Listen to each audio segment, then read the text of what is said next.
Hello बच्चों। हमारा प्रश्न दिया हुआ है उप सहायक यौगिक को निम्न क्षेत्रों में भूमिका संक्षिप्त वर्णन कीजिए जैविक तंत्र।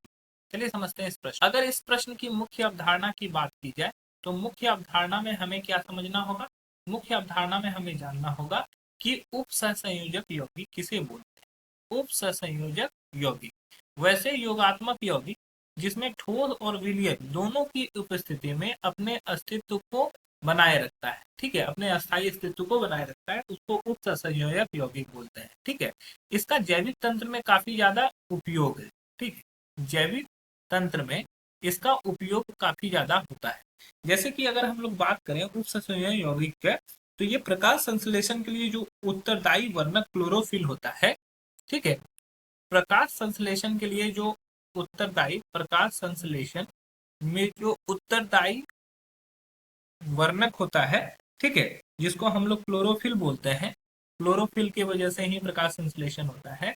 तो क्लोरोफिल जो होता है वो क्या होता है, मैग्नीशियम का उप संयोजन यौगिक होता है। उप संयोजन यौगिक होता है, मैग्नीशियम का उप संयोजन यौगिक है। तो ये पादप इसके अलावा अगर हम लोग के शरीर में देखें तो हम लोग के शरीर में रक्त का लाल वर्णक, रक्त का लाल वर्णक जिसको हम लोग हीमोग्लोबिन बोलते हैं, हीमोग्लोबिन, जो कि आयरन का मतलब कि Fe का उप सहसंयोजक यौगिक है। तो ये काफी ज्यादा इंपॉर्टेंट होता है हमारे लिए। उसके अलावा विटामिन B12 साइनोकोबाल एमिन प्रति प्रणाली और रक्तता कारक कोबाल्ट का एक उप सहसंयोजन यौगिक है। किसको बोलते हैं, vitamin B12, vitamin B12 cyanocobalamin, cyanocobalamin, ये किसका उप सहसंयोजक यौगिक है, कोबाल्ट का।